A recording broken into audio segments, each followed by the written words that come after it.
My name is Ira Parker. I'm 28, a museum curator in Boston, living in the city I worked years to reach. Everything was perfect until one Tuesday evening when I received a phone call that shattered my world. I was staying late at the Boston Museum of Fine Arts, carefully arranging a new exhibition of Victorian-era artifacts, when my phone rang with an unknown Massachusetts number.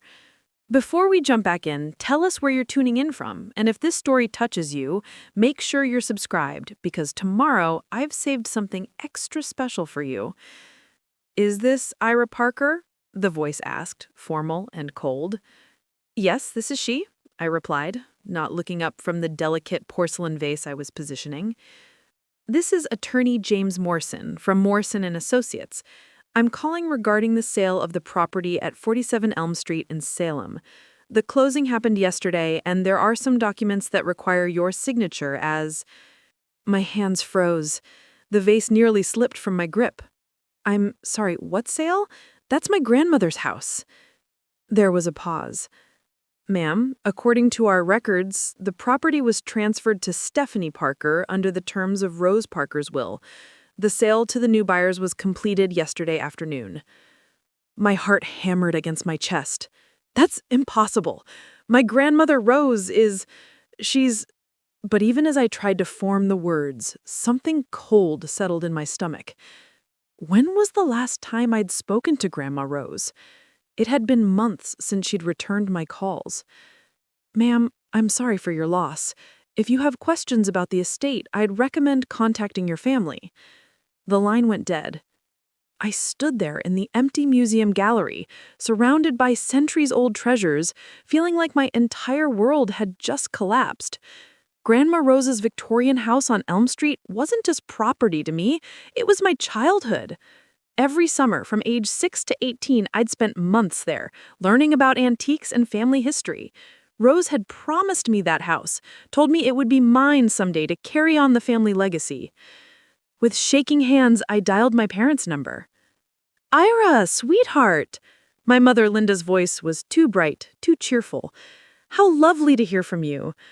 Mom, I just got a call about Grandma Rose's house being sold. What's going on? Silence stretched across the line. Then my father Robert's voice, background noise suggesting he'd picked up the extension. Oh, honey, we should have called you sooner.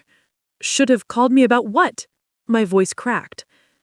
Rose passed away 3 months ago, sweetie, Mum said, her tone becoming gentle in that practiced way that made my skin crawl. We didn't want to upset you during your busy season at the museum. 3 months ago? I sank into the nearest chair, my legs giving out. She's been dead for 3 months and nobody told me? The funeral was very small, just immediate family. Rose specifically requested no fuss. I am immediate family! The words exploded out of me, echoing through the empty gallery. A security guard looked over with concern. Of course you are, honey, Mum soothed. But you know how Rose felt about your sister. She left everything to Stephanie in a new will. The house, the antique business, everything. My sister, Stephanie, the prodigal daughter who'd stolen money from the family business at 18 and disappeared to California for 10 years. The sister who'd broken Rose's heart and never looked back. That's impossible. Rose would never...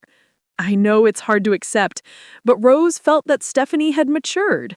She came back last year, really turned her life around. Rose thought you weren't quite ready for that level of responsibility. Ready? I'd spent my entire career studying art history and museum curation specifically so I could eventually return to Salem and help Rose with the family antiques business. We'd planned it together over countless summer afternoons. Where is Stephanie now? I asked, my voice barely a whisper. She's living in the house. Well, she was. She sold it yesterday to focus on expanding the antiques business. She's got such wonderful ideas, Ira. Really innovative ideas. The pieces weren't fitting together. Stephanie, who'd never shown any interest in antiques, was suddenly Rose's heir and business successor? The sister who couldn't be trusted with petty cash was now handling a multi-million-dollar estate? I want to see the will, I said firmly. Another pause. "Oh, sweetheart, I don't think that's necessary. It would just upset you more. Besides, it's all been processed through probate already. I want to see where she's buried. Cremated, scattered at sea. Rose always loved the ocean." But that was wrong too. Rose had always talked about being buried next to Grandpa George in Salem's Irony Grove Cemetery. She'd shown me the plot they'd purchased together 40 years ago. This doesn't make sense. I stood and paced between the display cases. None of this makes sense. Why didn't anyone call me when she got sick? Why wasn't I at the funeral? Why would she suddenly change her will to favor Stephanie when she hasn't spoken to her in years? Ira, you're getting worked up over nothing. Robert's voice took on an edge. Sometimes these things happen. Family dynamics change. People forgive. Rose wanted to give Stephanie a chance to prove herself. Preparing and narrating the story took us a lot of time, so if you are enjoying it, subscribe to our channel. It means a lot to us. Now, back to the story. But I spoke to Rose 6 months ago, and she never mentioned Stephanie being back. She never mentioned being sick. She never mentioned changing her will. "Well, maybe you weren't listening as carefully as you thought," Mom said, and there was something sharp beneath her sweet tone. "Rose mentioned several times that she worried about your priorities. All that time in Boston focused on your career instead of family." The accusation hit like a slap. I'd moved to Boston for my education and career, yes, but always with the plan to return. Rose knew that. We'd discussed it countless times. "I'm driving up to Salem tomorrow," I announced. "Oh, honey, I don't think that's a good idea," Mom said quickly. "Stephanie's dealing with a lot right now. The business transition, the house sale. Maybe give her some space. I just want to see the house one more time, to say goodbye. The new owners take possession tomorrow. It's not appropriate for you to—" I hung up. Standing alone in the museum gallery, surrounded by artifacts that had survived centuries of family disputes and inheritance battles, I realized I'd just been dismissed from my own family history. Everything I'd believed about my relationship with Rose, about my future, about my place in the Parker family legacy had been rearranged without my knowledge or consent. But something felt wrong. Deeply, fundamentally wrong. The timeline didn't match my memories. The decisions didn't align with the woman who'd raised me every summer, who taught me to identify authentic Depression-era glass and spot restored versus original Victorian furniture. Rose Parker didn't make impulsive decisions.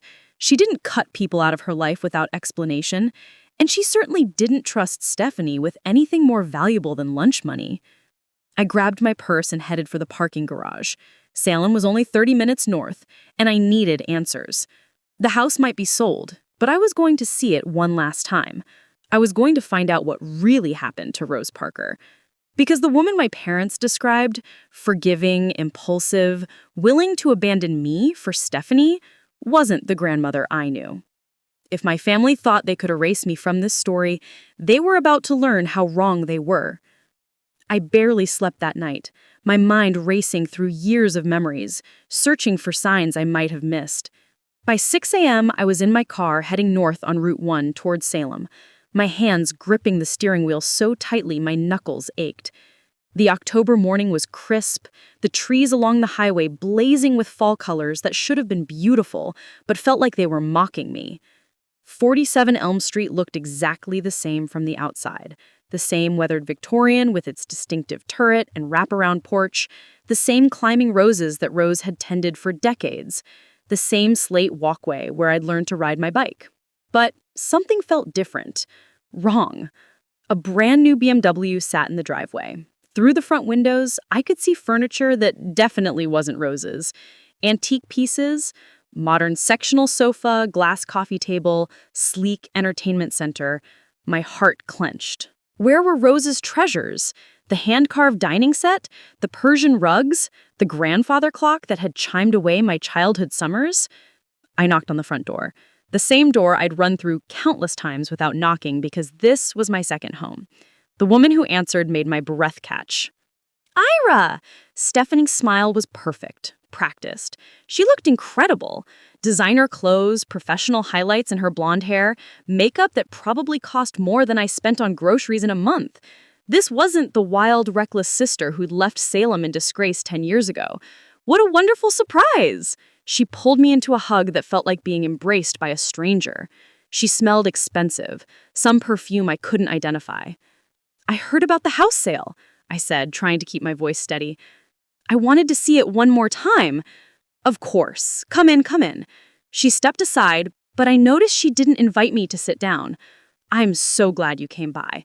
I was hoping we could talk. The living room was completely transformed.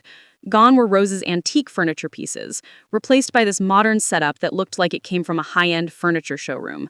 The walls, once covered with family photos and Rose's collection of vintage mirrors, were now painted stark white and decorated with abstract art. "Where is Grandma's furniture?" I asked. "Oh, most of it was in pretty rough shape," she said, waving her hand dismissively. "I donated what I could and sold the rest. You know how it is with old things, they just collect dust." Rose always said she wanted the house to feel fresh and modern. That was a lie. Rose would never have said that. She'd spent her entire life collecting and preserving antiques. Her furniture wasn't rough. It was carefully maintained and worth a fortune. "I'm surprised she changed her mind about the business," I said, watching Stephanie's reaction carefully. Last time I talked to her, she was excited about me coming back to help expand into museum partnerships. Something flickered across Stephanie's face. Too quick to identify, but it was there. Well, people changed their minds.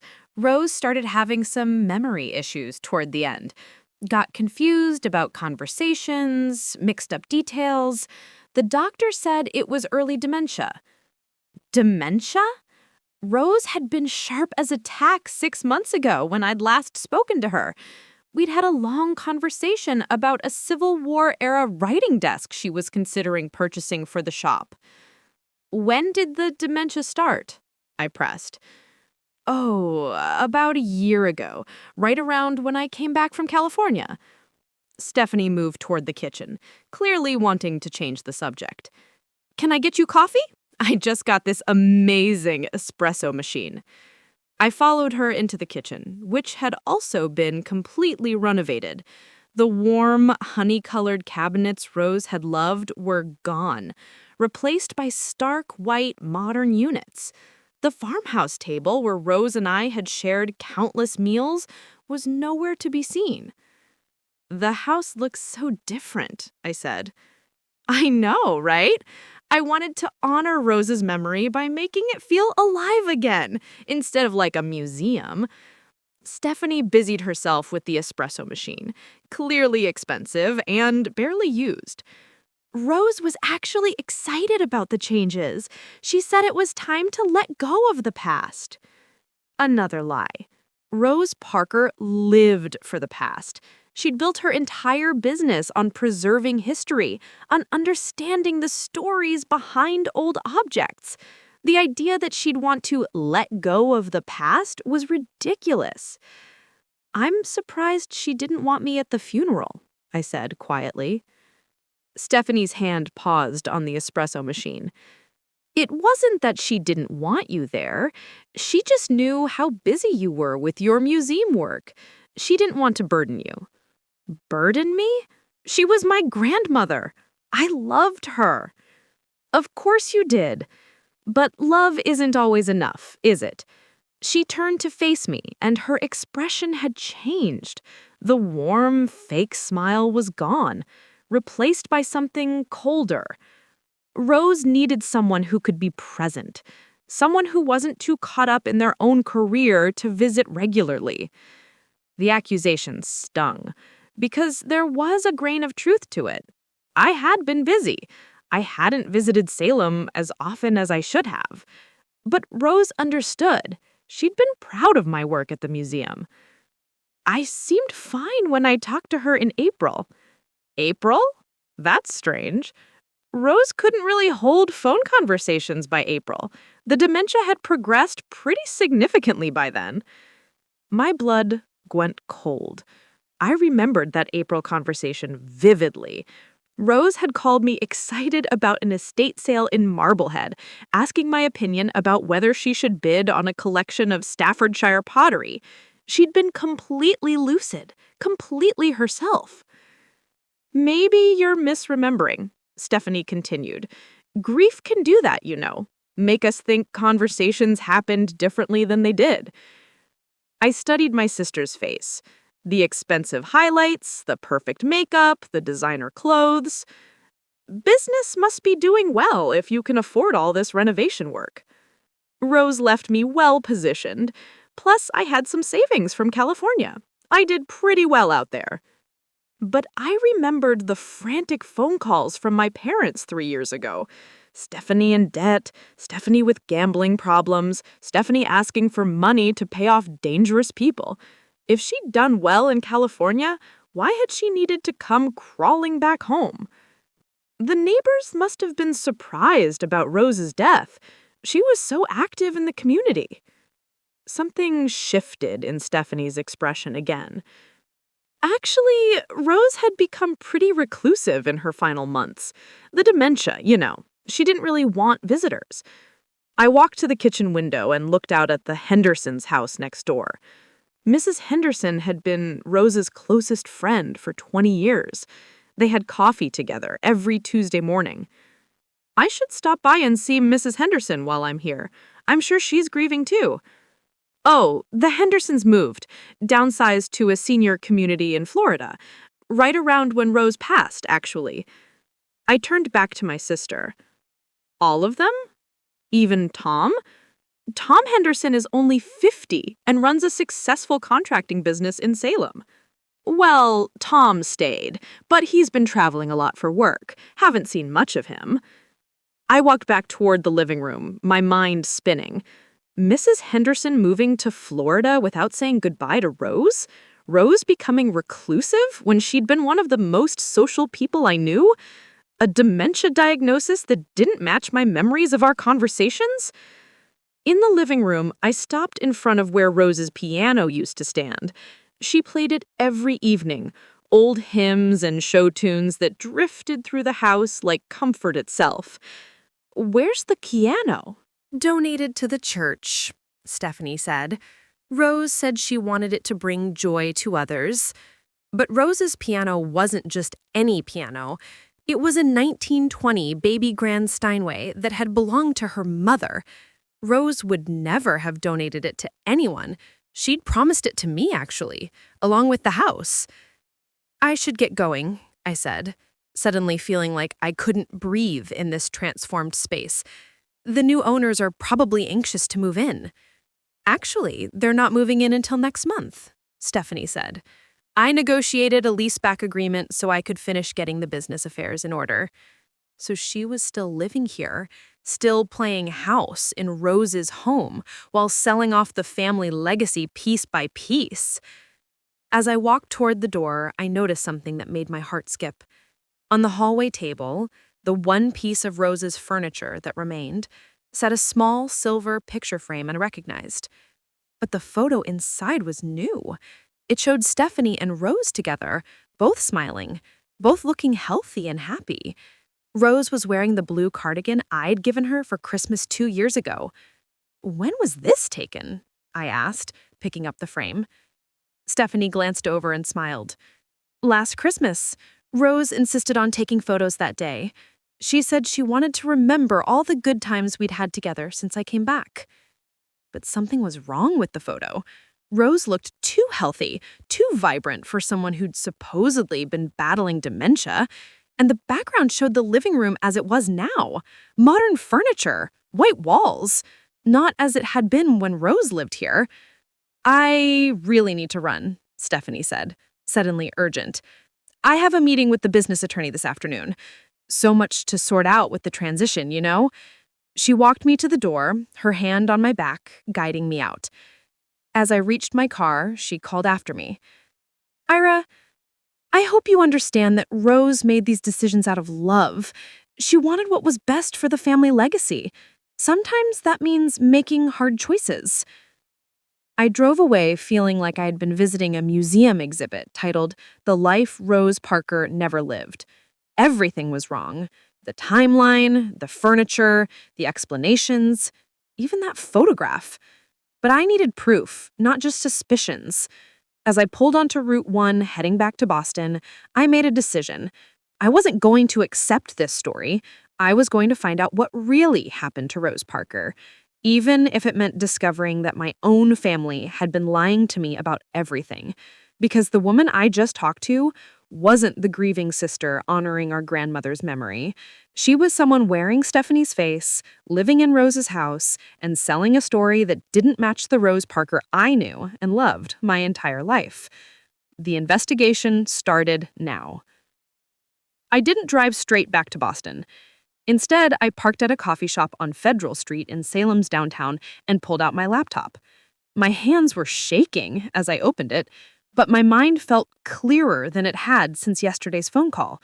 Something was deeply wrong with my family's story, and my museum research skills were exactly what I needed to uncover the truth.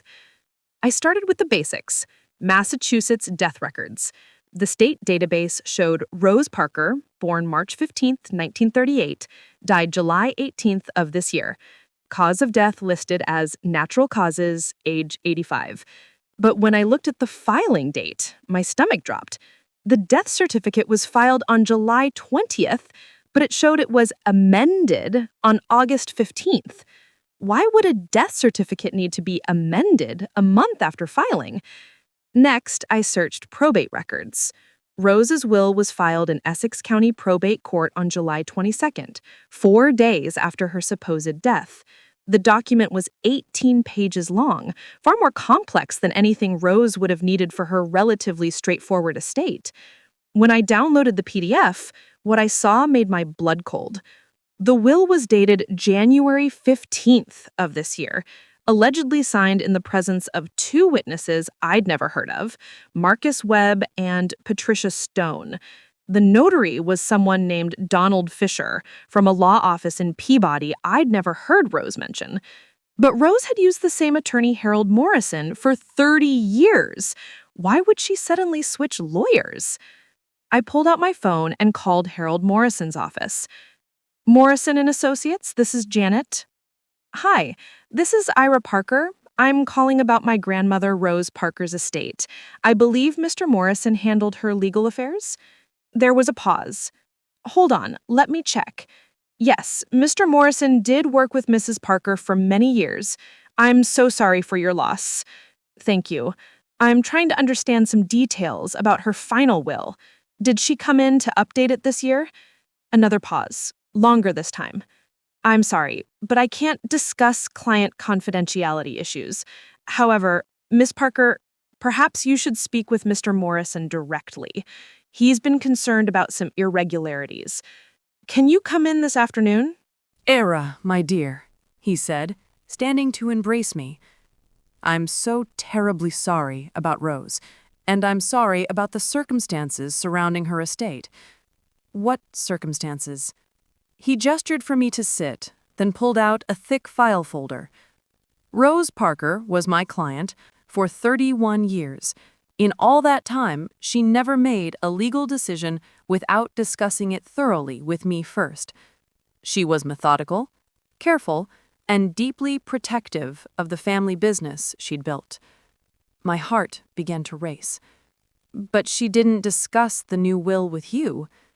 There is no new will, Aira, not one that I prepared. He opened the folder and pulled out a document. This is Rose's actual last will and testament, executed in 2019 and updated in 2021. It leaves the house and business to you, with provisions for your parents and a small bequest to Stephanie.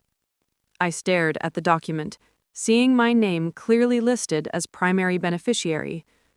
Then what's the will that went through probate? That's what I'd like to know. The will filed with the court was not prepared by this office, despite being notarized by someone claiming to represent us. I've already reported this to the State Bar Association, but frankly, I need your help.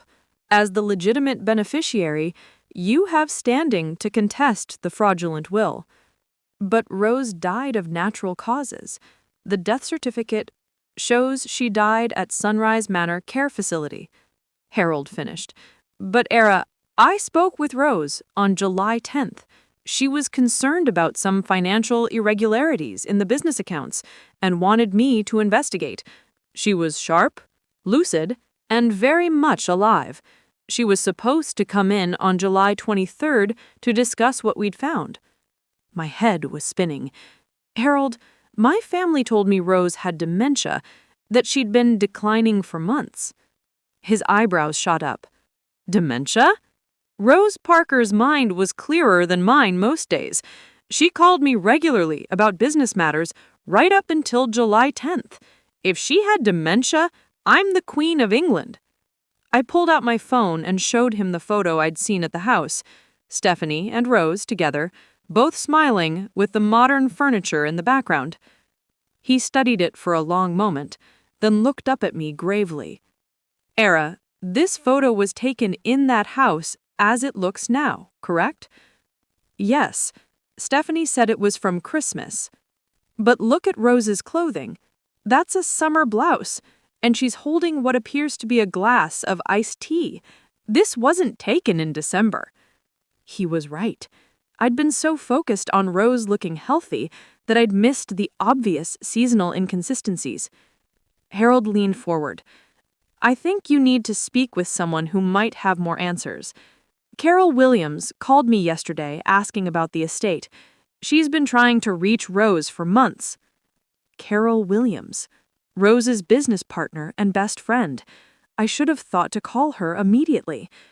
I found Carol at Parker & Williams Antiques, the shop that had been Rose's pride and joy for 30 years. Carol was exactly as I remembered. Silver-haired, no nonsense, with reading glasses hanging on a chain around her neck. But she looked exhausted, worried. Aira! She rushed around the counter to hug me, and I could feel her trembling. Thank God you're here. I've been so worried about Rose. Carol, Rose died 3 months ago. She pulled back to stare at me. What? That's impossible. Who told you that? My parents. Stephanie is living in the house now. She inherited everything. Carol's face went white. Aira, sit down. We need to talk. She locked the shop door and led me to the back office, where Rose's desk sat exactly as it always had, covered with appraisal books, magnifying glasses, and neat stacks of invoices. I last spoke with Rose on July 8th. We were planning to attend an estate sale in Gloucester together. She never showed up, which was completely unlike her. When I called the house, a man answered and said Rose was indisposed and couldn't come to the phone. What man? I don't know. Not your father, someone younger. When I kept calling over the next few weeks, I got the same response, or no answer at all. Carol pulled out a ledger book. Then I started noticing irregularities in our business accounts. Money being transferred out in large amounts, always on days when Rose supposedly couldn't come to the shop. The bank told me the transfers were authorized by Rose in person, but I never saw her. She showed me the account statements. Over $200,000 had been transferred out of the business accounts since July 1st. I drove to the house several times. Once I saw Stephanie's car in the driveway, but when I knocked, no one answered. The curtains were drawn, which was strange. Rose loved natural light. My phone buzzed. A text from an unknown number. Stop digging, or you'll regret it. Some family secrets should stay buried. Carol saw my expression. What is it? I showed her the text. Her face hardened. That settles it. We're calling the police. Carol, what if I'm wrong? What if Rose really did have dementia, and I just didn't see the signs? She gripped my shoulders. Ira Parker, I worked with your grandmother every day for 30 years. Rose was many things, stubborn, particular, sometimes difficult, but she was never unclear about what she wanted. And what she wanted was for you to inherit this business and that house. She talked about it constantly. She walked to Rose's desk and opened the bottom drawer, pulling out a folder marked Iris Future. Look at this. Inside were business plans in Rose's handwriting, detailed notes about expanding into museum consulting, even architectural sketches for renovating part of the house into a proper antique appraisal office, all dated within the last 6 months. Does this look like the work of someone with dementia? I stared at the papers, Rose's careful handwriting, her detailed plans, her excitement about our future partnership, all documented in black and blue ink. Plans she'd made while my family claimed she was losing her mind. That evening, back in my Boston apartment, I spread everything out on my dining table. Harold's real will, Carol's business records, the suspicious death certificate, bank statements showing unexplained transfers. I felt like I was assembling a puzzle, but half the pieces were missing. I called a colleague at the museum who'd recommended her lawyer when she'd had her own family estate issues. "You need Michael Stevens," she said. "He specializes in estate fraud and elder abuse. He's young but brilliant, and he doesn't back down from complicated cases." I made an appointment for the next morning. That night, I barely slept. Every time I closed my eyes, I saw Rose's face in that photograph. Healthy, happy, but somehow wrong. I kept thinking about the timeline. Rose supposedly developing dementia in early 2023, but Harold talking to her clearly in July, and Carol working with her regularly through the spring. And that text message, "Stop digging or you'll regret it." Someone wanted me to stop investigating. Someone was threatened by the questions I was asking. But why? What were they hiding? By morning, I'd made my decision. I wasn't stopping. I was going to find out what really happened to Rose Parker, even if it meant discovering that my own family had been involved in something far worse than favoritism and lies, because I was starting to suspect that my grandmother might not be dead at all. Michael Stevens was nothing like I expected. Young, maybe early 30s, with dark hair and intense green eyes that seemed to see right through the polite facade people put up. His office in downtown Boston was small but organized, with law books stacked precisely and a whiteboard covered in case timelines. "This is elder abuse," he said, after reviewing Harold's documents and Carol's financial records. "Possibly fraud, definitely forgery. But we need more evidence before we can file anything official." "What kind of evidence?" "We need to prove your grandmother was competent when this fake will was supposedly signed. We need to trace where that money went, and honestly, Ira, we need to find out if Rose is really dead." The words hung in the air between us. I'd been thinking the same thing, but hadn't dared say it out loud. "My parents would have to be involved if she's alive," I said quietly. "They told me about the funeral, the cremation. Then let's ask them directly." That afternoon, I drove to my parents' house in Marblehead with a folder full of documents and a recording app on my phone. Michael had advised me to get everything on record. Mom answered the door looking flustered, her usually perfect hair disheveled. "Ira, what are you doing here?" "We need to talk about Rose." Dad appeared behind her, his face already defensive. "I thought we settled this yesterday." Nothing's settled. I pushed past them into their living room, noticing how everything seemed slightly off, like they'd been packing or sorting through things. "I've been doing some research." I spread Harold Morrison's real will across their coffee table. "This is Rose's actual will, the one Harold Morrison prepared, dated 2021. It leaves everything to me." Mom's face went white. She sank into her chair, hands shaking. "That's impossible," Dad said, but his voice lacked conviction. "We saw the real will. Stephanie showed us." "Stephanie showed you a forgery. Harold Morrison never prepared any new will for Rose. He's been trying to reach her since July to discuss financial irregularities in the business accounts." "Financial irregularities?" Mom's voice was barely a whisper. I pulled out Carol's bank statements. Someone's been draining Rose's business accounts. Over $200,000 transferred out since July, supposedly authorized by Rose in person, but Carol never saw her at the shop. Dad stepped forward, his face turning red. "What are you accusing us of, Ira?" "I'm not accusing, I'm asking. When exactly did Rose die? Where's her body? Which funeral home handled the arrangements?" Silence stretched between us. Mom was crying now, quiet tears streaming down her cheeks. "You're upsetting your mother," Dad snapped. "Rose is gone. Accept it and move on." "Then show me the funeral home receipts. Show me the cremation certificate. Show me anything that proves Rose Parker died on July 18th. "We don't have to prove anything to you. Dad's turned ugly. You abandoned this family years ago, running off to Boston with your fancy job. Now you come back making accusations?" I didn't abandon anyone. I built a career so I could eventually help Rose with the business. We had plans. Plans change, a voice said from the doorway. Stephanie stood there, looking perfectly composed, designer handbag slung over her shoulder like she'd just arrived from an important meeting. But I noticed her eyes immediately go to the documents spread across the table. "What's all this?" she asked, but her tone was too casual. "Evidence that you forged Rose's will." Stephanie laughed, but it sounded forced. "That's a serious accusation, Ira. Do you have any proof?" I held up Harold's real will. "This is proof. Rose never changed her will. She never had dementia. And I'm starting to think she's not dead at all."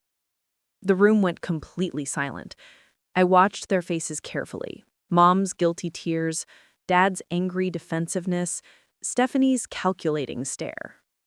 "That's ridiculous," Stephanie said finally. "We buried Rose 3 months ago." "Where?" "I told you she was cremated." "At which funeral home?" Another pause. "Peaceful Rest in Peabody." I pulled out my phone and dialed information.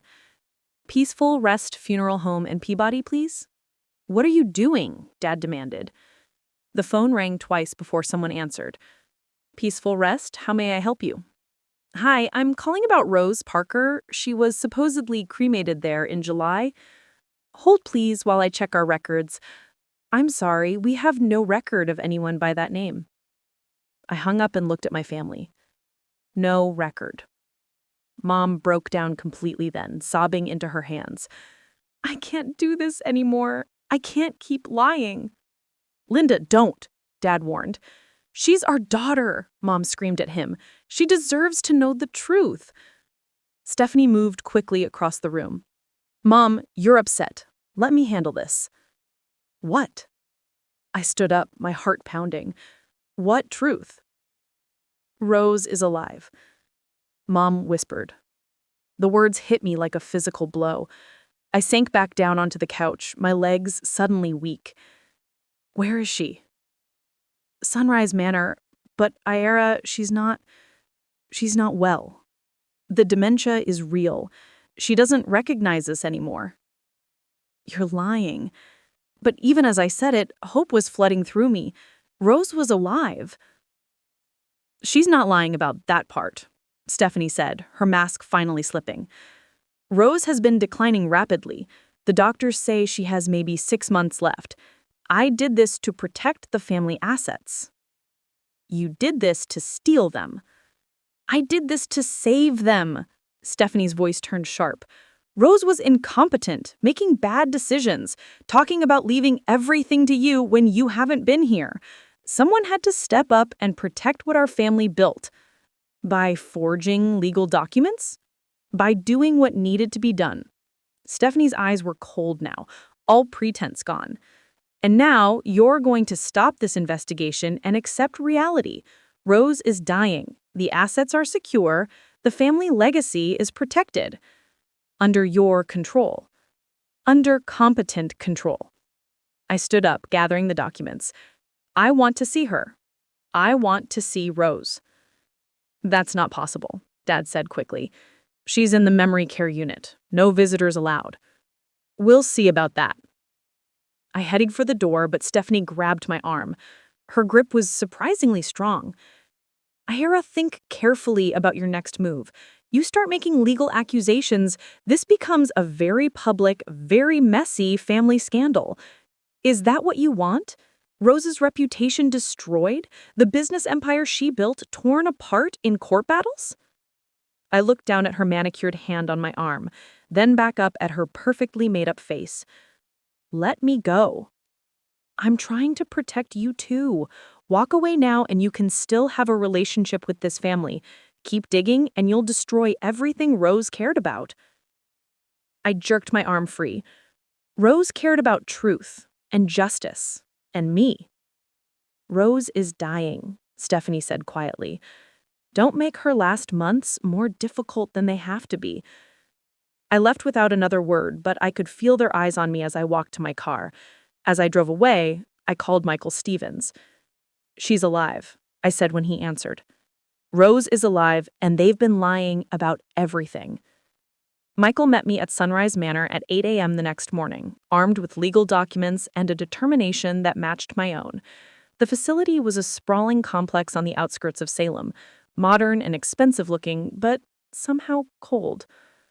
I want to see Rose Parker, I told the receptionist, a young woman with tired eyes who looked like she'd rather be anywhere else.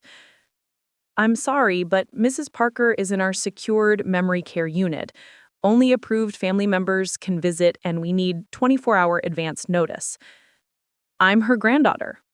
The receptionist checked her computer. I'm sorry, but your name isn't on the approved visitor list. You'll need to contact the person with medical power of attorney.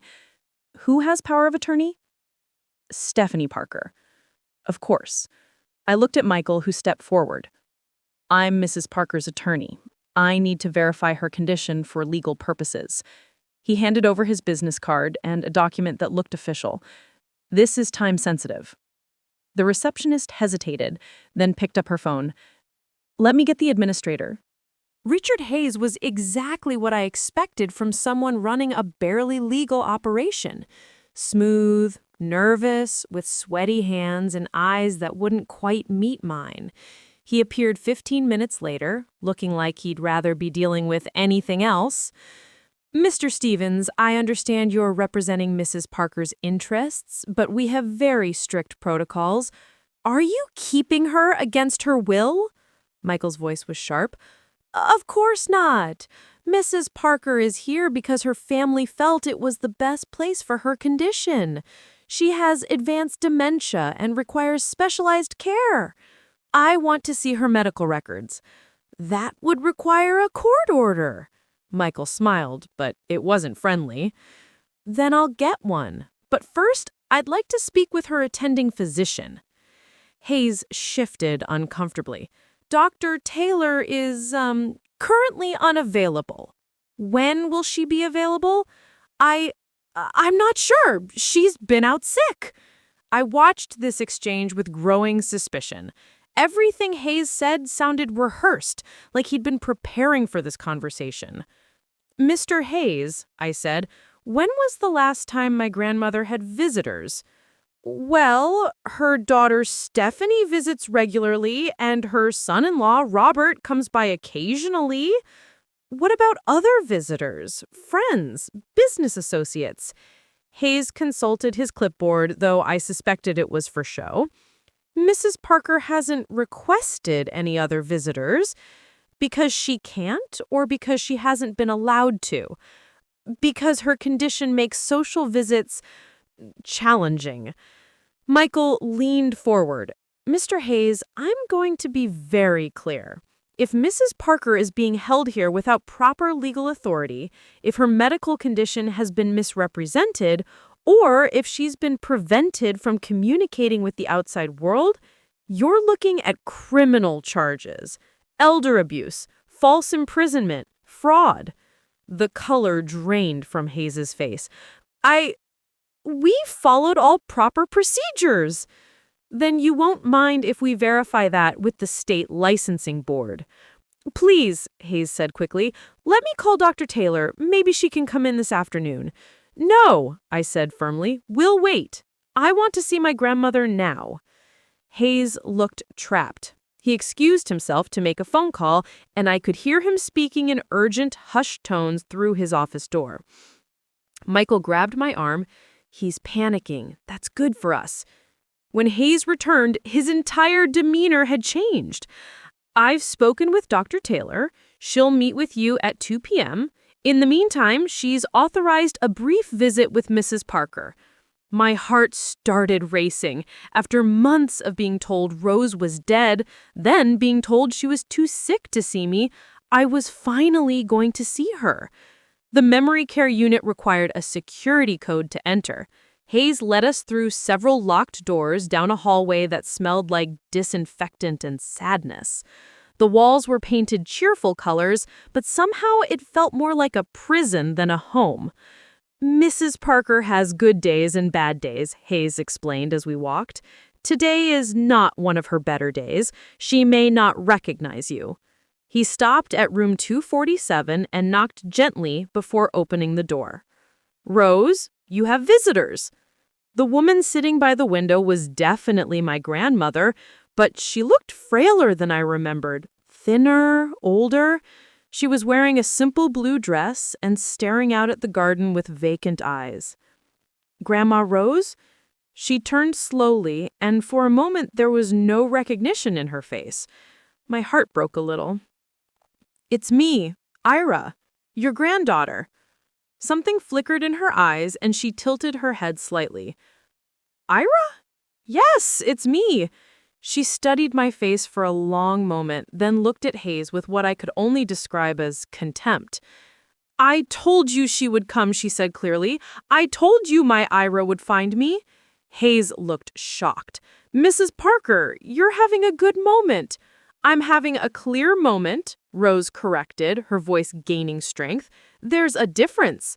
She stood up slowly and walked toward me, moving carefully, but under her own power. When she reached me, she took my hands in hers. They told me you didn't want to see me, she said quietly. They said you were too busy with your important life in Boston. Tears streamed down my face. I never said that.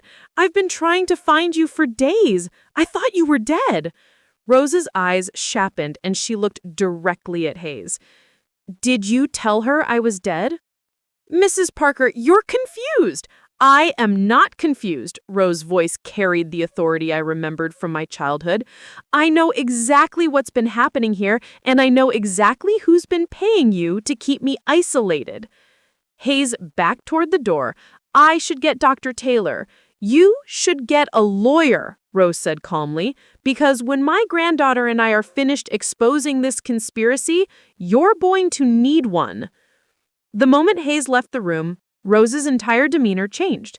She moved to the door and listened for his footsteps to fade, then turned to me with eyes that were completely alert and focused. We don't have much time, she said. He'll be back with Dr. Taylor in 20 minutes, and she's the only one here I can trust. I stared at my grandmother in amazement. Rose, how long have you been aware? Aware that I was being held prisoner? Since the day they brought me here in July. Aware that Stephanie was stealing my life's work? Since she came back from California last year with gambling debts and a plan to rob me blind. Michael stepped forward. Mrs. Parker, I'm Michael Stevens, an attorney. Your granddaughter hired me to investigate your estate. Rose looked him up and down appraisingly. You're young. Are you competent? I like to think so. Good, because we're going to need someone very competent to untangle this mess. She walked to her small closet and reached behind her hanging clothes, pulling out a manila envelope.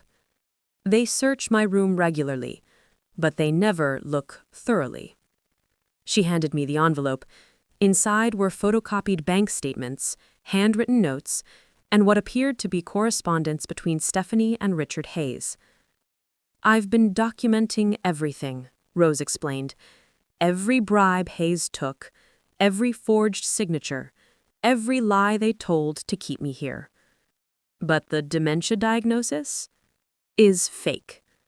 Oh, I have some memory issues. I'm 85 years old. But most of the time my mind is perfectly clear. They've been drugging me to make me appear more confused than I am. My blood ran cold. Drugging you? Sedatives in my morning medication. Dr. Taylor figured it out 2 months ago and has been helping me build evidence ever since. Michael was studying the documents. This is incredible. We have financial fraud, elder abuse, false imprisonment, and medical fraud. How did they even get you here? Rose sat down heavily, suddenly looking every one of her 85 years. Stephanie came back last summer claiming she'd changed, that she wanted to make amends. I was lonely, and, stupidly, I believed her. She moved back into the house and started helping with the business. What really happened? She'd accumulated massive gambling debts in California, owed money to very dangerous people. She needed the family assets to pay them off, but she knew I'd never give her that kind of money again. So she developed a plan. Rose explained how Stephanie had gradually isolated her from friends and business associates, claiming Rose was becoming forgetful and needed protection. She'd hired Jack Thompson, a private investigator, to help create false medical records and find a corrupt facility administrator who would cooperate. The plan was to have me declared incompetent, transfer all assets to her control, then let me live out my remaining years in comfort here while she dismantled everything I'd built. But you fought back. The moment I realized what was happening, yes, but by then I was already here, and no one would listen to me. When I tried to call for help, Hayes had my phone privileges revoked. When I tried to write letters, they intercepted them. She reached under her mattress and pulled out another envelope. Until Dr. Taylor started helping me. She's been smuggling out documentation and trying to find someone who would listen. The door opened, and a woman in her 40s with kind eyes and tired features entered. She saw the envelopes in my hands and smiled. "You must be Ira. I'm Dr. Jennifer Taylor. I've been caring for your grandmother and documenting the abuse she suffered here." "Is she really sick at all?" "She has mild cognitive decline, consistent with her age, and some early-stage arthritis. Nothing that requires memory care or psychiatric medication. Certainly nothing that would make her incompetent to manage her affairs." Dr. Taylor pulled out her own folder. "I have documentation of the unnecessary medications she was prescribed, evidence of the falsified mental status evaluations, and recordings of Hayes discussing bribes with Stephanie." "Recordings?" Rose smiled for the first time since I'd arrived. "Dr. Taylor has been very thorough." "We need to get you out of here." "Not yet," Rose replied firmly. "If I disappear now, they'll destroy the evidence and claim I wandered off. We need to do this legally, properly, so that Stephanie faces the consequences of what she's done." Michael was making notes rapidly. "We can file for emergency guardianship, get an injunction against asset transfers, and request a formal competency evaluation by an independent physician." "How long will that take?" "If we file tomorrow, we could have a hearing by the end of the week." Rose nodded approvingly. "Good.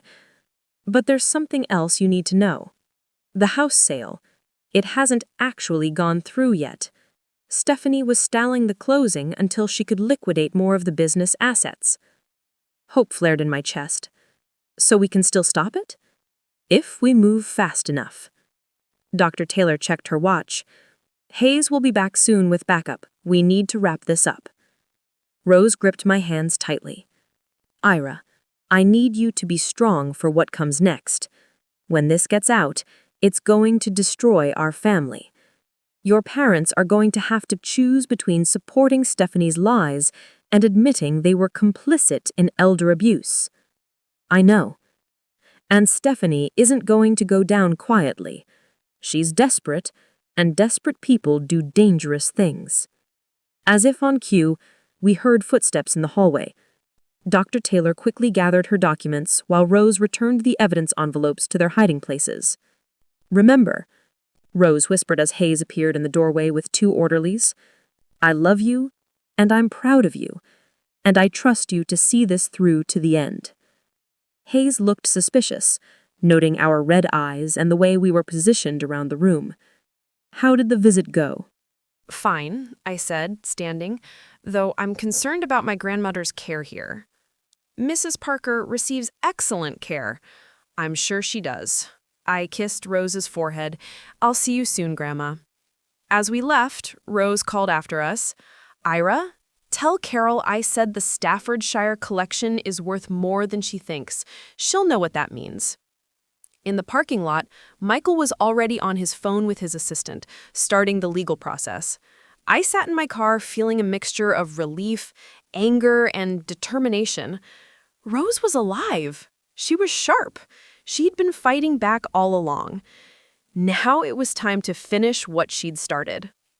Michael worked through the night preparing emergency motions, while I drove to Carol's house with Rose's cryptic message about the Staffordshire collection. Carol lived in a small colonial just outside Salem's historic district, and when she opened the door at 9 p.m., she looked like she'd been expecting me. "She's alive, isn't she?" Carol said before I could speak. I knew it. Rose would never have made those financial decisions. I explained everything. The care facility, the forged will, Stephanie's conspiracy. When I mentioned the Staffordshire comment, Carol's eyes lit up. The safety deposit box. Rose always said if anything happened to her, the Staffordshire would tell us where to look. She grabbed her keys. "The bank closes at midnight for the night deposit boxes. We need to hurry." First National Bank of Salem had been Rose's bank for 40 years.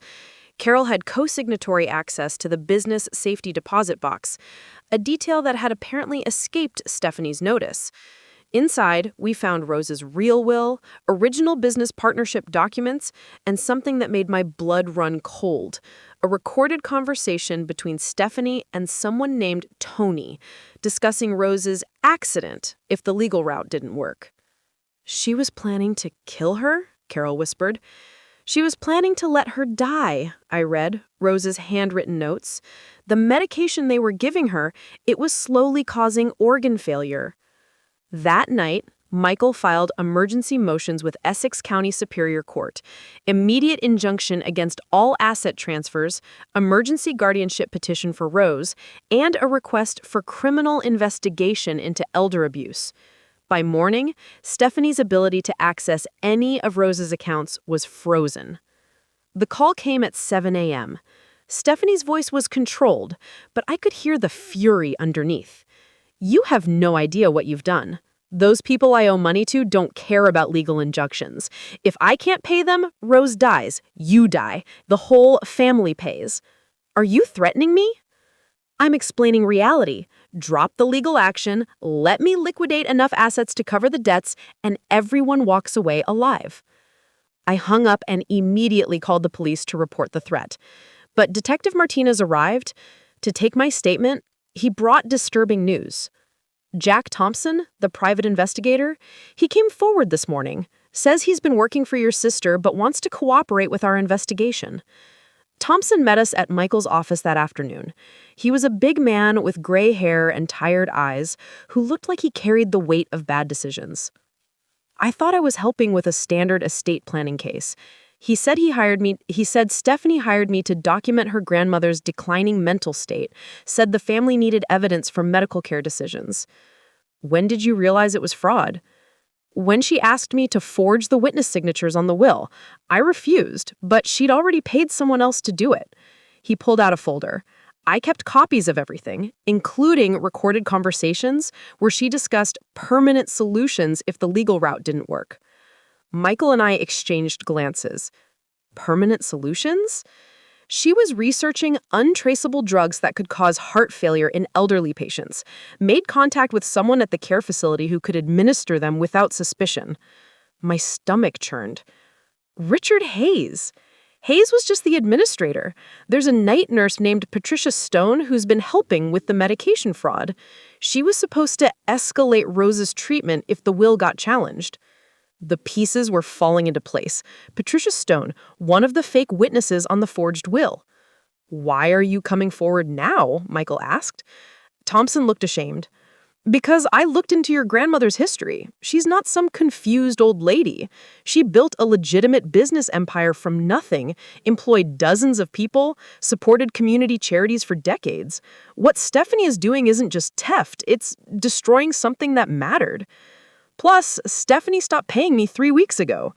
Hard to maintain loyalty when the checks bounce." That evening, I called Rose from Dr. Taylor's phone office. She answered on the first ring, sounding more alert than ever. "Ira, Please tell me you've made progress. Yes, and she's arranged for security to monitor my room tonight. But Ira, there's something else. Carol needs to check the store's insurance policy. If something happens to me before this gets resolved, Stephanie might try to burn down the business and claim the insurance money. The thought hadn't occurred to me, but it made perfect sense. If Stephanie couldn't liquidate the assets legally, she might destroy them and take the insurance payout. I'll call Carol right now. And Ira, be careful. Stephanie's not just desperate, she's cornered. People like her don't go down quietly. After hanging up, I sat in Dr. Taylor's office reviewing everything we'd gathered. The evidence was overwhelming, but Stephanie still had two advantages. She was free, while Rose was confined, and she had nothing left to lose. Michael knocked on the door. The judge granted our emergency hearing for tomorrow morning. We'll have preliminary injunctions by noon. And then we find out how far your sister is willing to go to avoid prison. Outside the window, Salem's streetlights flickered in the autumn darkness. Somewhere out there, Stephanie was making her own plans for tomorrow. I just hoped we were ready for whatever desperate move she'd make next. The call came at 5 a.m. Richard Hayes, panicked and barely coherent. "Your sister's gone crazy," he gasped into the phone. "She showed up here an hour ago with some guy, demanded to move Rose to a different facility. When I refused, she threatened to expose our arrangement to the state licensing board." I sat up in bed, instantly awake. Where is Rose now? "Still here, but barely. Stephanie filed emergency paperwork claiming Rose had become violent and needed immediate psychiatric intervention. She's got an ambulance coming at 7 a.m. That's illegal. She doesn't have medical power of attorney anymore. The paperwork says she does. It's dated yesterday, signed by some doctor I've never heard of. More forged documents. I called Michael while throwing on clothes. "We need to get to Sunrise Manor now. Stephanie is trying to move Rose before the hearing." "On my way. I'm calling the police, too." I arrived at the care facility to find chaos. An ambulance sat in the parking lot while two orderlies and a man I didn't recognize wheeled Rose toward the exit. She was strapped to a gurney but fully conscious, her eyes scanning frantically until she saw me. "Ira, don't let them take me!" Stephanie appeared beside the gurney, looking haggard but determined. Gone was the polished appearance from earlier in the week. Her hair was unwashed, her makeup smeared, her clothes wrinkled like she'd slept in them. "This is for your own good, Grandma. You're having episodes. The doctors say you need specialized care." "I'm having episodes of clarity, which is why you want me gone before the hearing." I ran toward them, but the man with Stephanie, clearly hired muscle, blocked my path. "Family only," he said, his hand resting meaningfully on something under his jacket. "I am family. I'm her granddaughter." Stephanie looked up from the gurney. "Ira has been under a lot of stress lately. She's been making wild accusations about our family. The strain of Grandma's illness has been hard on her." It was a masterful performance. To anyone who didn't know the truth, I probably looked like the unstable one, disheveled from rushing here, emotional, making accusations against the calm daughter who was trying to get proper care for her declining grandmother. "Where are you taking her?" I demanded. "Hillcrest Psychiatric Facility. They specialize in violent dementia cases." My blood went cold. I'd heard of Hillcrest, a private facility with the reputation for keeping patients sedated and isolated. If Rose disappeared into that system, we might never get her back. Michael's car screeched into the parking lot, followed by a police cruiser. Detective Martinez stepped out, looking grim. "Nobody moves," he called out. "This woman is under investigation for elder abuse and financial fraud." Stephanie's composure finally cracked. "You can't stop this. I have legal authority." "Actually, you don't." Michael strode over with a folder full of documents. As of 1 hour ago, the court granted emergency guardianship to Aira Parker pending the competency hearing. Any attempt to move Rose Parker without court approval is contempt. "This is ridiculous," she snarled, her mask completely gone now. "You people have no idea what you're dealing with. Rose is incompetent, I'm protecting family assets, and if certain debts don't get paid, everyone in this family is going to suffer." The hired muscle stepped forward, but Detective Martinez was ready. "I wouldn't," the detective said, his hand on his weapon. "We know about the threats, the forged documents, and the medication fraud. You're already looking at multiple felonies. Don't add assault to the list." For a moment, everything hung in balance. Stephanie looked around at the police, the crowd, the ambulance crew who were clearly having second thoughts about their role in this drama. I could see her calculating options, looking for an escape route. Then she played her final card. "Fine," she said, stepping back from the gurney. "You want to take responsibility for her? Take it. But when those people I owe money to come looking for payment, don't expect me to protect any of you." She pulled out her phone and made a call, speaking loudly enough for everyone to hear. "Tony, it's Stephanie. The deal's off. I can't get the money. Yeah, I know what that means. The whole family's fair game now." She hung up and smiled at me with pure malice. "Congratulations, Ira. You've just inherited a death sentence along with that house." Detective Martinez stepped forward. "Stephanie Parker, you're under arrest for elder abuse, financial fraud, and making criminal threats."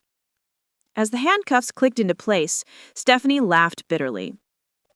"Arrest me all you want. I'll be out on bail by tonight and those debts are still gonna come due. You think you've won, but you've just painted targets on everyone you care about." The ambulance crew was now helping Rose off the gurney, Dr. Taylor checking her vital signs to make sure the stress hadn't caused any medical issues. "Are you okay, Grandma?" I asked, taking her hand. "I'm fine. But Ira, she's not bluffing about those people. Stephanie borrowed money from very dangerous individuals. If she can't pay them back, we'll figure it out," I said, though I wasn't sure how. Michael was already on his phone with court security. "We need protection for all potential witnesses until this gets resolved. If there really are loan sharks involved, they might try to eliminate evidence." As Stephanie was loaded into the police car, she called out one last time. "You have 48 hours to come up with $300,000, or everyone you love starts dying, starting with precious Grandma Rose." The car door slammed, and she was gone, but her words hung in the air like a toxic cloud. Rose squeezed my hand. "Don't let her scare you, dear. Bullies like Stephanie count on fear to get their way." "But what if she's not bluffing?" "Then we do what our family has always done when threatened. We fight back harder than they expect." Looking at my grandmother, 85 years old, just rescued from a kidnapping attempt, but still defiant in the face of danger, I felt a surge of the same strength that had built our family's legacy. Tomorrow, we'd face a judge. Tonight, we'd face the consequences of standing up to people who thought they could steal everything we'd worked for. But we'd face them together. The courtroom was packed. Word had gotten out about the case, probably through Stephanie's bail hearing, and local media had picked up the story of elder abuse and family betrayal. I sat in the front row with Michael, Carol, and Dr. Taylor, trying to project confidence I didn't entirely feel. Rose had insisted on testifying despite the risks. She sat in the witness box, wearing her best blue dress, her silver hair perfectly styled, looking every inch the formidable businesswoman she had been for 50 years. Judge Patricia Hendricks was known for her no-nonsense approach to elder abuse cases. She'd reviewed all our evidence the night before and started the hearing with a clear warning. "This court takes elder abuse very seriously. We're here to determine Mrs. Rose Parker's mental competency and investigate serious allegations of fraud and abuse." Stephanie's attorney, a sleek young man named David Wright, opened by painting Rose as a confused elderly woman being manipulated by a greedy granddaughter. "Your Honor, Mrs. Parker suffers from documented dementia. She's been receiving appropriate care at a licensed facility. Her granddaughter, motivated by financial gain, has fabricated this elaborate conspiracy theory. Michael stood to respond. Your Honor, we have overwhelming evidence that Mrs. Parker was deliberately misdiagnosed, illegally medicated, and held against her will while her assets were systematically stolen. The first witness was Dr. Taylor. She methodically destroyed the fake dementia diagnosis, explaining how Rose had been given unnecessary sedatives to simulate confusion. Mrs. Parker's cognitive function is consistent with normal aging. The medications prescribed by her previous physician would have caused the symptoms described in her fake medical records. And you discontinued those medications? Immediately. Within 48 hours, Mrs. Parker's mental clarity improved dramatically. Wright tried to discredit Dr. Taylor, suggesting she'd been manipulated by Rose's lucid moments, but it was clear the judge wasn't buying it. Next came Jack Thompson. The former detective's testimony was devastating. Miss Stephanie Parker hired me to help fabricate evidence of her grandmother's incompetency. She explicitly discussed murdering Mrs. Parker if the legal fraud didn't work. Wright objected repeatedly, but Thompson had recordings. The courtroom listened in horrified silence as Stephanie's voice filled the room, discussing permanent solutions and accidents that couldn't be traced. I realized I wasn't working for a concerned granddaughter. I was helping a would-be murderer, he concluded. Carol testified about the business fraud, showing how $200,000 had been systematically drained from accounts Rose never would have authorized. Rose Parker was meticulous about every business decision. She would never have authorized these transfers without discussing them with me first. Harold Morrison, Rose's longtime attorney, testified about the forged will, presenting handwriting analysis that proved the signatures were fake. But the moment everyone was waiting for came when Rose herself took the witness stand. Wright immediately tried to establish her incompetency, asking her complex questions about dates and financial details. Rose answered each one precisely, then turned to address the judge directly. Your Honor, I've built and run a successful business for 50 years. I've managed complex finances, maintained detailed records, and made sound decisions that employed dozens of people and supported this community. The idea that I suddenly became incompetent at age 85 is ridiculous. Mrs. Parker, can you explain why you would change your will to favor your granddaughter Stephanie? I never changed my will, Your Honor. The last will I executed was in 2021, leaving my estate to Aira with provisions for my son and daughter. I never met with any lawyer to change that will, never authorized any asset transfers, and never agreed to be placed in a care facility. Wright tried to shake her testimony, suggesting that her current clarity was temporary. Rose's response was withering. Young man, I may be old, but I'm not stupid. I know exactly what my daughter did, why she did it, and how she did it.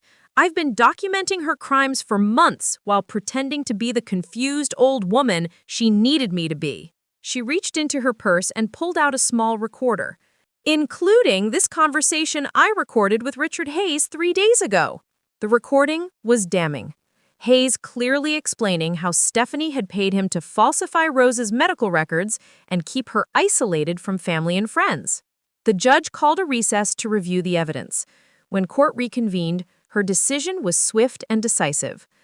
Based on the testimony and evidence presented, this court finds Rose Parker to be mentally competent and capable of managing her affairs. The will dated January 15th of this year is declared fraudulent. Mrs. Parker's legitimate will from 2021 is hereby reinstated. She turned to face where Stephanie would have been sitting if she weren't in jail. Criminal charges for elder abuse, financial fraud, and conspiracy are hereby recommended to the district attorney. All asset transfers made since July 1st are declared void and must be reversed immediately. But the judge wasn't finished. Furthermore, this court is issuing protective orders for Mrs. Rose Parker, Aira Parker, Dr. Jennifer Taylor, and Carol Williams. Given the threats made regarding alleged loan shark debts, court security will coordinate with local police to ensure their safety. As the gavel came down, I felt a mixture of triumph and relief. We'd won. Rose was free, the fraud was exposed, and justice was being served. Rose stood carefully and walked over to embrace me. "We did it, sweetheart. We beat them." But as we left the courthouse, I noticed Michael looking concerned, his phone pressed to his ear. "What is it?" I asked. "Stephanie made bail this morning, and, according to the police, she's disappeared." Carol overheard. "What does that mean?" Michael's expression was grim. "It means the legal battle is over, but the real danger might just be beginning." Rose took my arm firmly. "Then we'd better get ready for whatever comes next, because Parker women don't run from fights, and we don't give up what's ours." Looking at my grandmother, 85 years old but still fierce, still fighting, I felt the same determination that had built our family legacy. We'd won in court, but Stephanie was still out there, still desperate and still dangerous. The inheritance was ours. Now we had to survive long enough to claim it. 6 months later, I stood in the doorway of Parker & Williams Antiques, watching Rose arrange a Victorian jewelry with the same careful precision she'd shown me as a child. The morning sun streamed through the shop windows, illuminating dust motes that danced around antique furniture like tiny spirits of the past. "The Tiffany lamp goes there," Rose directed Carol, who was hanging a hand-painted sign advertising our new museum consultation services. "And Aira, that Chippendale chair needs to be angled toward the window so people can see the carving detail." It had taken 3 months of physical therapy and proper nutrition for Rose to regain her full strength after the ordeal at Sunrise Manor. The doctor said the unnecessary medications had done more damage than we'd realized, but Rose Parker was tougher than any drug cocktail Stephanie could devise. The legal aftermath was swift once the FBI got involved. Stephanie was convicted on 12 counts, including elder abuse, fraud, and racketeering.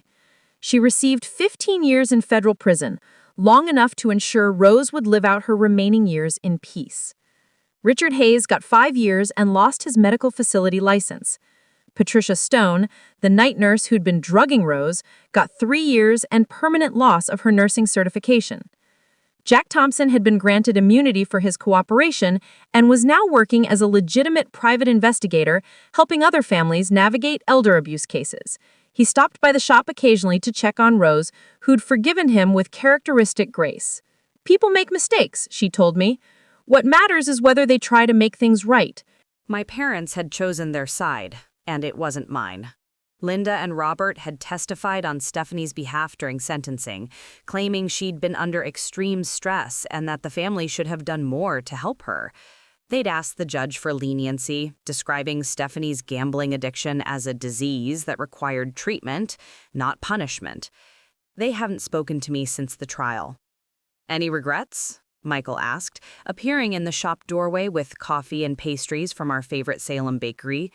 He'd become a regular fixture in my life over the past months, and Rose approved of him completely. "About what? Losing your parents' relationship? Starting over in Salem? Leaving your museum career?" I looked around the shop that had been my childhood sanctuary, now transformed into exactly what Rose and I had dreamed it could become.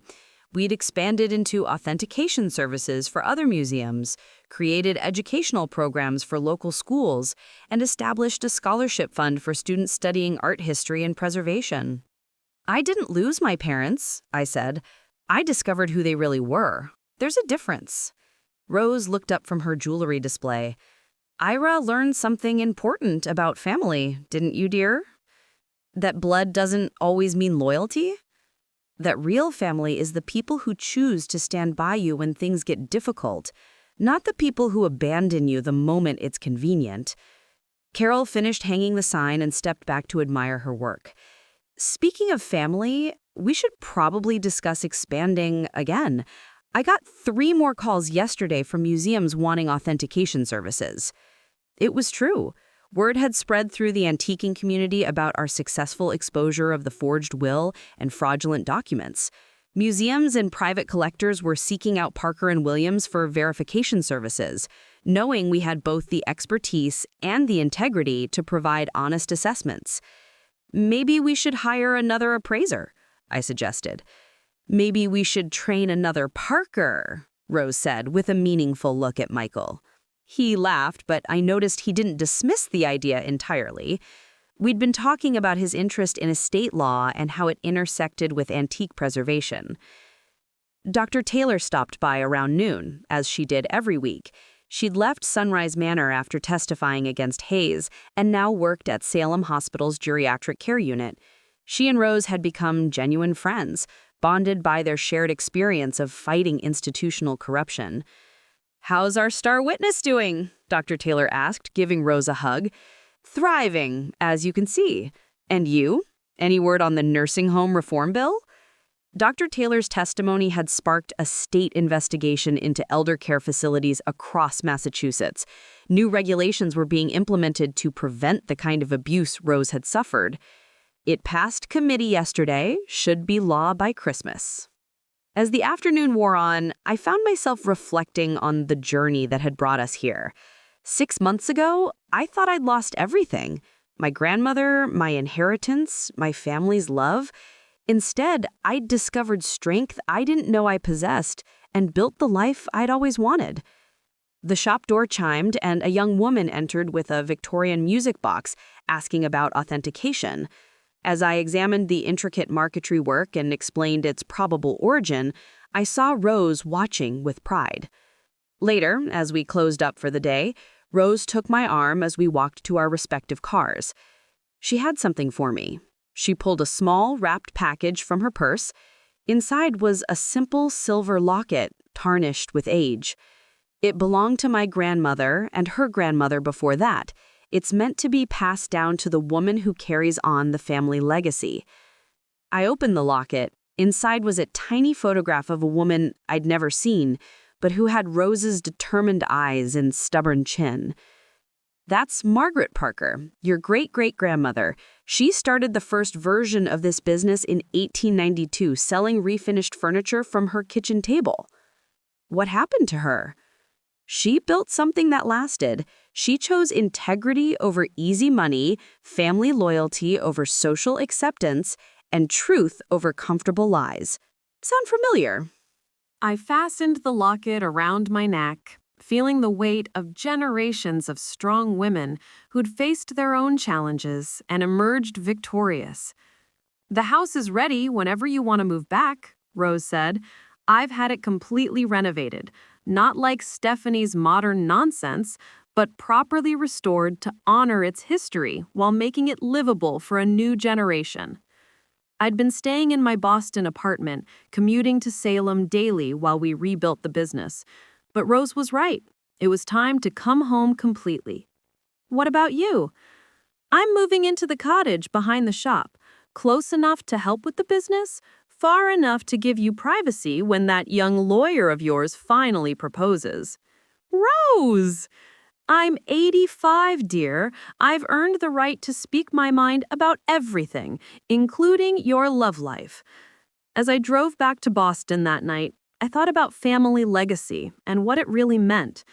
It wasn't about inheriting money or property, though those things have their importance.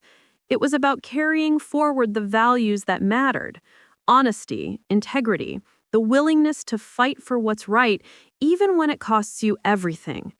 Stephanie had wanted our family's legacy too, but she'd wanted it without understanding it. She'd seen only the material wealth, not the principles that had built it. In trying to steal our inheritance, she'd forfeited any right to be part of our story. But I'd learned that legacy isn't just what you inherit, it's what you choose to do with what you've been given. And what I chose to do was honor the women who came before me by building something even stronger for the women who would come after. The Parker family legacy would continue, but it would continue with people who understood that some things are worth more than money, and that real family bonds are forged in crisis, not created by convenience. As I pulled into my Boston parking garage for one of the last times, I was already looking forward to tomorrow when I'd drive back to Salem and continue building the life Rose and I had always dreamed of. Sometimes losing the family you were born into leads to finding the family you were meant to have. And sometimes that family includes the same people. They're just the ones who chose to stand by you when everything fell apart. I was finally home. Up next, you've got 2 more standout stories right on your screen. If this one hit the mark, you won't want to pass these up. Just click and check them out. And don't forget to subscribe and turn on the notification bell so you don't miss any upload from us.